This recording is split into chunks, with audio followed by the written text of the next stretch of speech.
Hello बच्चों, कैसे हैं आप सभी। मैं उम्मीद करता हूँ आप लोग स्वस्थ होंगे, मस्त होंगे और अच्छे से तैयारी कर रहे होंगे। बच्चों, आज हम लोग जो है बहुत ही इम्पोर्टेंट टॉपिक को कवर करने वाले हैं, जो बोर्ड की दृष्टि से बहुत ही इम्पोर्टेंट है। बहुत ज़्यादा इससे प्रश्न भी आते हैं, जो कि हम लोग जो है आज यहाँ पे कंप्लीट जो है इस टॉपिक को कवर करेंगे। तो अच्छे से आप लोग बने रहिएगा, पूरा वीडियो देखिएगा। जहाँ पे भी आपको ना समझ में आए कमेंट करिएगा। तो चलिए हम लोग बिना देर किए शुरू करते हैं।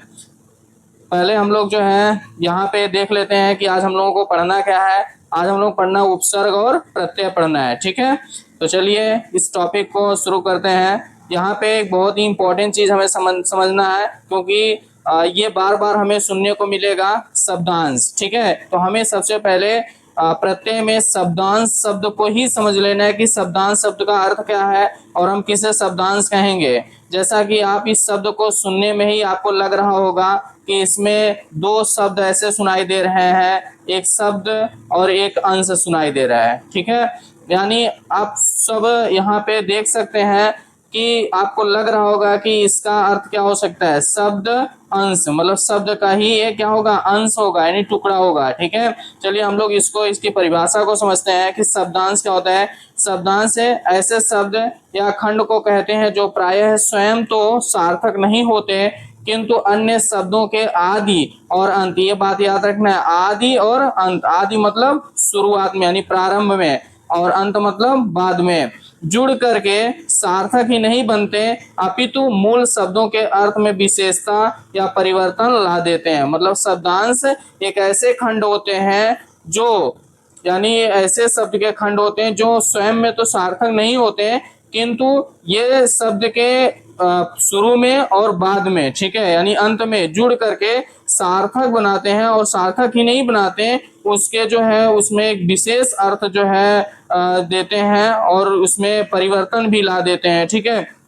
तो हम उसे क्या कहेंगे, शब्दांश कहेंगे। अगर आपको ऐसे ना समझ में आया तो उदाहरण से समझिए कि शब्दांश क्या है। जैसे यहाँ पे उदाहरण मैंने लिखा है, आदि में जुड़ने वाले शब्दांश। जैसे यहाँ पे प्र और हार लिखा है, ठीक है। तो हार जो है ये आपका मूल शब्द है, ठीक है, और इसमें यहाँ पे प्र जुड़ गया। ये प्र जो है यही क्या है, ये शब्दांश है। क्या है ये, आप कह सकते हैं कि ये शब्दांश है, ठीक है।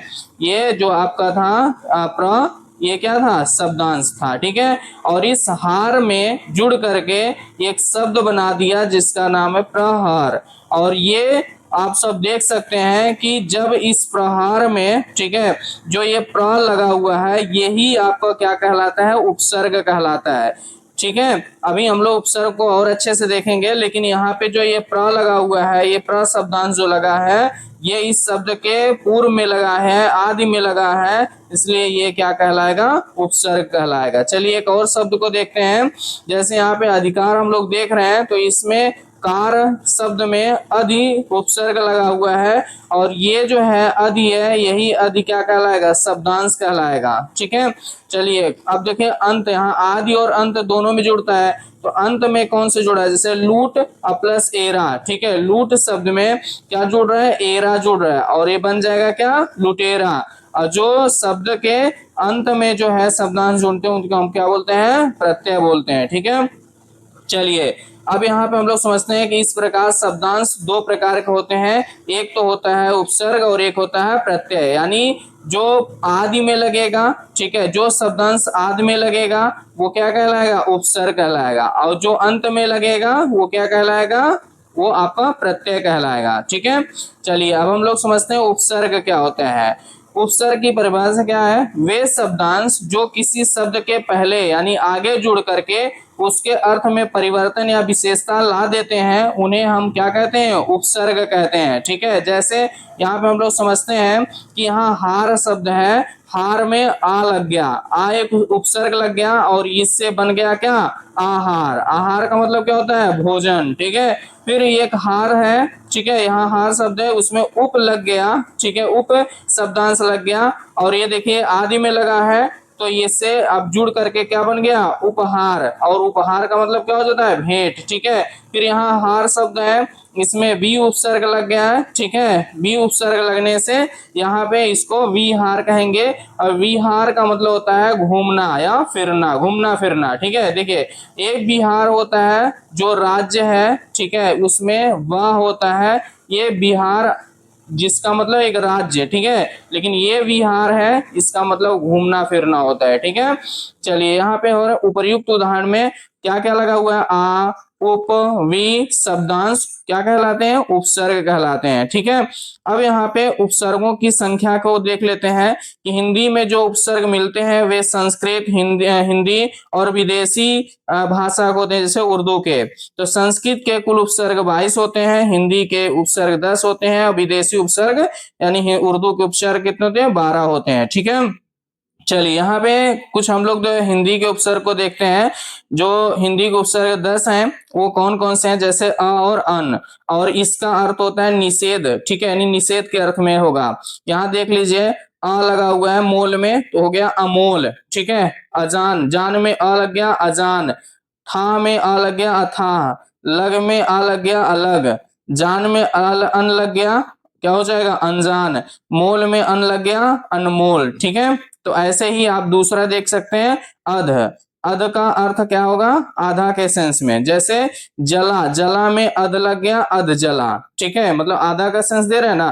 पका में अध लग गया अध पका हो गया, खिला में अध लग गया अध खिला हो गया, मरा में अध लग गया अध मरा। ठीक है, और अगर देख सकते हैं तीसरे नंबर पे उन। ठीक है, एक कम के सेंस में आता है, जैसे 19 यानी 20 में एक कम, 29 30 में एक कम, 69। ठीक है, फिर 49, ये सब जो है एक कम के सेंस में आ रहा है। ठीक है, जैसे देखिए यहाँ पे ओ जो है ये हीनता और निषेध के सेंस में होता है, जैसे गुण में क्या लग गया ओ तो हो गया अवगुण, घट में औ लग गया अवघट, चक में लग गया औचक हो गया। ठीक है, ऐसे आप देख सकते हैं। पांचवा नंबर का दू, दू जो है बुरा और हीन के सेंस में आता है, जैसे दुबला, दुकाल, अकाल। ठीक है, फिर उसके बाद नी उपसर्ग है, निषेध और अभाव के सेंस में है। यहाँ पे आप देख सकते हैं, जैसे निकम्मा, कम्मा में, ठीक है, तो नी लग गया निकम्मा, डर में नी लग गया निडर, हत्था में नी लग गया निहत्था, धड़क में नी लग गया निधड़क। ठीक है,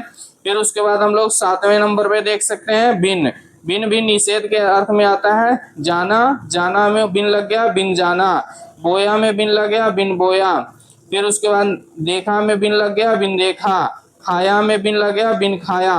ठीक है, उसके बाद 8वें नंबर पे है भर। भर उपसर्ग हिंदी का, इसका अर्थ होता है पूरा। ठीक है, जैसे पेट, पेट में भर लग गया भर पेट, पूर में भर लग गया भरपूर, दिन में भर लग गया भर दिन। ऐसे कु और का बुराई के और हीनता के सेंस में आता है, जैसे पूत, पूत में का लग गया कपूत। ठीक है, ढंग में कु लग गया कुढंग, घड़ी में कु लग गया कुघड़ी, पात्र में कु लग गया कुपात्र। ऐसे आप 10वें नंबर पे देख सकते हैं सुयासा, श्रेष्ठता और सात के सेंस में आता है। ठीक है, तो यहाँ पे हम लोग देख सकते हैं, जैसे डॉल में सु लग गया सुडौल, जान में सु लग गया सुजान, पूत में सा लग गया सपूत। ठीक है, जग में सा लग गया सजग, हित में सा लग गया सहित, रस में सा लग गया सरस।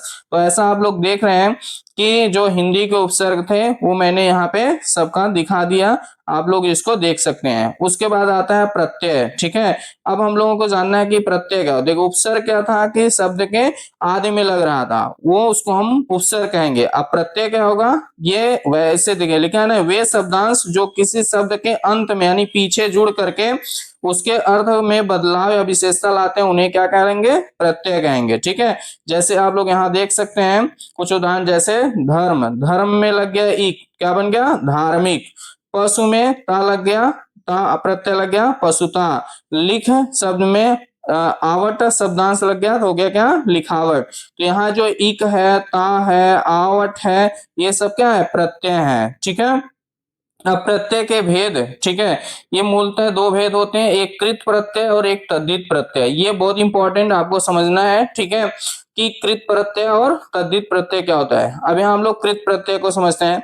कि क्रिया या धातु, ये बात आपको याद रखना है, ठीक है। कृत प्रत्यय में क्रिया या धातु के अंत में लग करके संज्ञा विशेषण अव्यय बनाने वाले प्रत्यय को कृत प्रत्यय कहते हैं। इनके योग से बने शब्द को कृदंत कहेंगे, ठीक है। अब यहाँ पे आपको इंपॉर्टेंट चीज है कि जो कृत प्रत्यय होगा वो किसमें लगेगा, वो क्रिया या धातु में, ठीक है, के अंत में जुड़ेगा, और उससे बनने वाले जो शब्द होंगे वो संज्ञा हो सकते हैं, विशेषण हो सकते हैं, अव्यय हो सकते हैं, ठीक है। और एक चीज ध्यान देना है, जो वो शब्द बनेगा, ठीक है, उन शब्द को हम कृदंत शब्द बोलेंगे। क्या बोलेंगे? कृदंत। यानी कृत में आप देख सकते हैं यहाँ कृत प्लस अंत, इससे बनता है कृदंत, ठीक है।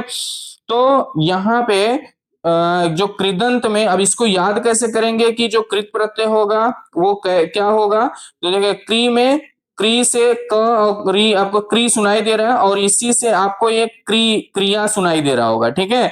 तो क्रिया और क्री, ठीक है, ये याद रखिए, क्रिया और क्री, इससे आपको ये पता चल जाएगा कि कृत प्रत्यय में ये किस में जुड़ेगा, क्रिया और धातु में जुड़ेगा, ठीक है। अब देखिए, अब यहाँ धातु शब्द है, धातु क्या होता है इसको समझ लीजिए कि धातु हम किसे कहेंगे कि क्रिया के मूल रूप को हम क्या कहते हैं, क्रिया के मूल रूप अथवा क्रिया के मूल शब्दों को ही हम क्या कहते हैं, धातु कहते हैं, ठीक है। चलिए और हम इसको धातु के उदाहरण समझ लेते हैं।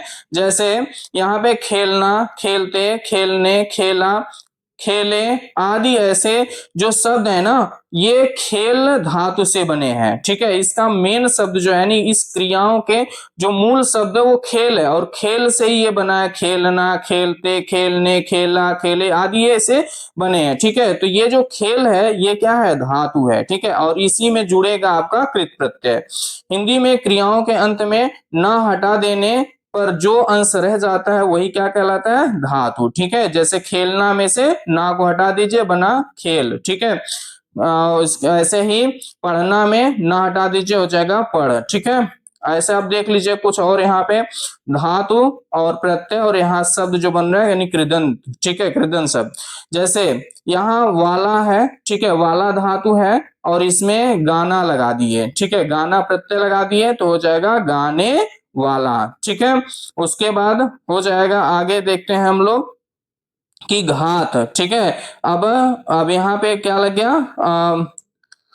एक मिनट, यहाँ पे थोड़ा उल्टा हो गया है, ये गाना इधर हो जाएगा, मिस्टेक हो गया है प्रिंट इसमें लिखने में, गाना इधर रहेगा, ठीक है, ये वाला यहाँ नहीं रहेगा और ये वाला यहाँ हो जाएगा प्रत्यय में वाला, ठीक है।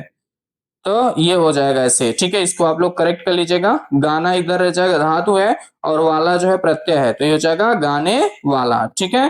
फिर उसके बाद जो है इधर घात, घात है, घात में अक प्रत्यय लग गया, घातक हो गया। कूद में अक्कड़ लग गया, कुदक्कड़ हो गया। लड़ में आका लग गया, लड़ाका हो गया। तैर में आक लग गया, तैराक हो गया। चाल में अक लग गया, चालाक हो गया, ठीक है।